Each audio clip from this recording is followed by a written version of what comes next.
Hello, नमस्ते और स्वागत है आपका मेरे यूट्यूब चैनल टीम स्पोर्ट्स। ये मेरे स्पोर्ट्स मेंटल हेल्थ सीरीज का दूसरा एपिसोड। तो जिन लोगों ने पहला एपिसोड नहीं देखा है, कम ऑन यार, क्या कर रहे हो? ऊपर में लिंक है, अभी जाके देखो। और जिन लोगों ने पहला एपिसोड नहीं देखा है, उन्हें मैं ये बताना चाहूंगा कि हमारे साथ मौजूद है मिस मानल बोले। She is a sports psychologist and she is also the founder of the athlete mentality, a sports psychology consultant firm. तो उसके लिंक मैं डिस्क्रिप्शन में दे दूंगा। तो जिन लोगों को साइकोलॉजी से रिलेटेड कोई भी हेल्प चाहिए हो, वो जा सकते हैं। और मैं दावे के साथ कह सकता हूँ आपका बहुत अच्छे से ख्याल रखा जाएगा एंड आपकी जो भी प्रॉब्लम्स है मैं सॉल्व की।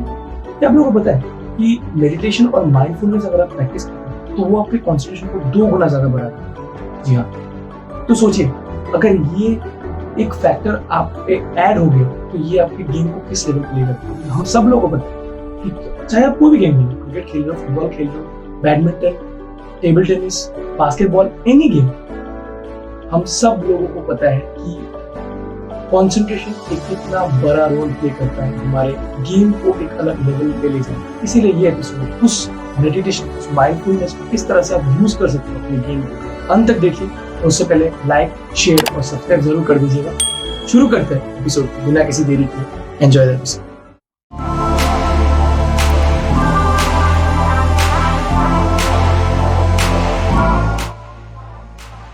सो मानल, स्पोर्ट्स साइकोलॉजी क्या है वो तो हमें पता चल गया।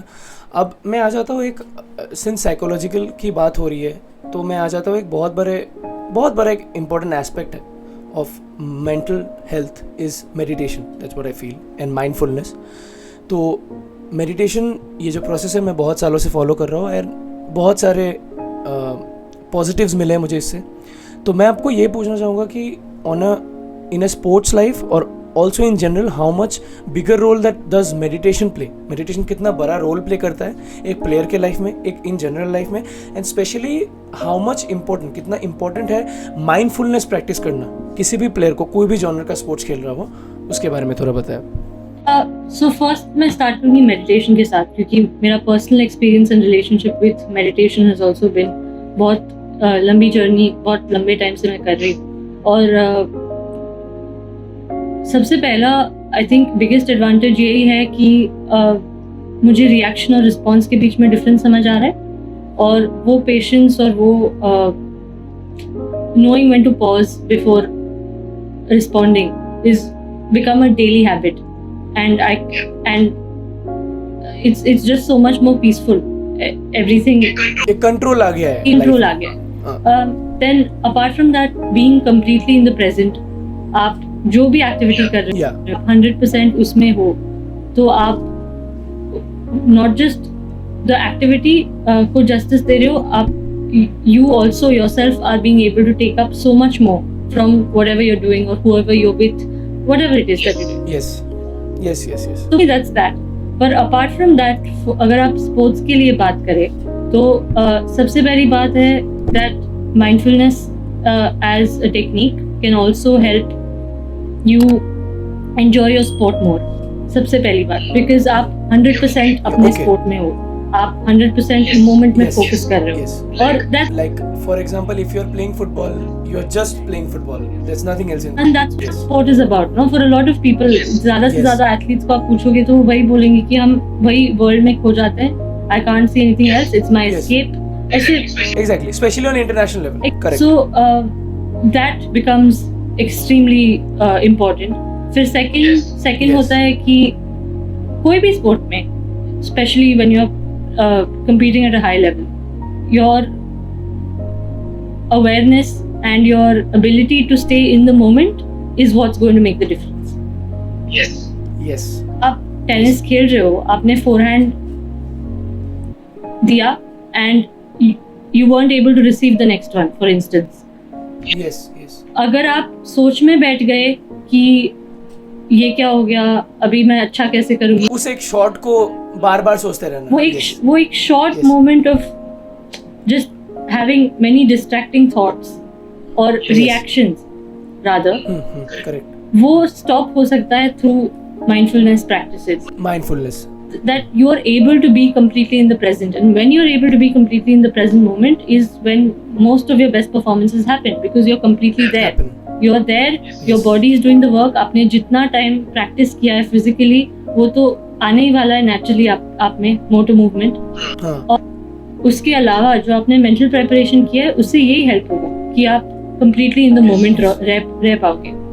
ऑल्सो अवेयरनेस की बात करें माइंडफुलनेस में, the athletes will become more aware of their personal thoughts, feelings, other things जो उनको ट्रिगर कर रही हो, पर्सनल वैल्यूज, उनके वैल्यूज क्या है, like these kind of things that you don't think about if you're not sitting in peace, sitting in quiet, or if you're not spending enough time with yourself, or if you're not in that completely mindful state. So it helps you with the journey in the process in a whole. And I think मेरे हिसाब से शायद ऐसा भी होता है कि अगर आप कुछ रॉन्ग शॉट खेल रहे हो या wrong like that's the way example you said कि फोरहैंड की बात हो गई, तो यू आर एबल टू, मतलब आप मूव ऑन भी जल्दी कर सकते हो उस चीज़ से कि आप ज़्यादा सोचते नहीं रहते उस चीज़ के बारे में। वो जो हो गया, you just go on with the present. completely in the present, you're reacting, but you don't lose the moment. क्योंकि मैचेस में वो आप मोमेंट लूज करते हो, उसमें ही तो डिफरेंस हो जाता है, उसमें डिफरेंस हो जाता है। Correct. So that's what the biggest thing is out of. Biggest thing is and I feel that as a मतलब बहुत लोग सोचते हैं कि यार मतलब मेडिटेशन के लिए टाइम नहीं मिलता, मेडिटेशन कर नहीं पाते हम लोग ज़्यादा देर, बट आई थिंक जितना मुझे लगता है, I think 10 to 15 minutes meditation is enough for a player. There's a big difference between meditation and mindfulness. Meditation, Yes. the breathing practice, just sitting and वो practice करना, as opposed to mindfulness, which is being in the present completely. तो आप Completely, even with your eyes अगर open. Vote भी खेल रहे हो तो भी you are mindful. If I'm eating and I'm just eating and I'm just literally just eating, that is being mindful.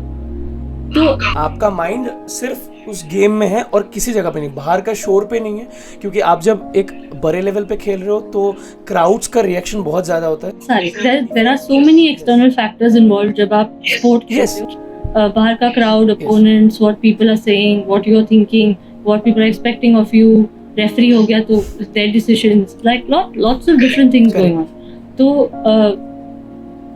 इसमें especially in a high performance environment like that where you're expected to go out and perform over and over and over again. Yes, correct. Yeah. वो जो stress built up होता है, it will really help, like mindfulness and Yeah, mindfulness उस stress को दूर भगाने में help करता है। आशा करता हूँ कि ये एपिसोड आप लोगों को बहुत अच्छा लगा होगा और कुछ वैल्यू एडिंग जरूर किया होगा। मैं ऐसे वीडियोस और बनाते रहूंगा, इसलिए सब्सक्राइब करना ना भूलें और बेल आइकन को जरूर क्लिक करें ताकि जैसे ही मैं वीडियो अपलोड कर सकूं। ये मेंटल हेल्थ सीरीज पे बने रहिए, मेरे दावे के साथ रहिए, कहीं ना कहीं कभी ना कभी आपको हेल्प जरूर करेगा। अगर ये आपको हेल्प करता है तो ये मेरे लिए ऐसा लगेगा कि मैंने मैच जीत लिया। तो मिलते हैं ऐसे किसी एपिसोड में, जल्दी आने वाले थर्ड एपिसोड बने रहिए। तब तक के लिए stay safe, wear mask, peace out.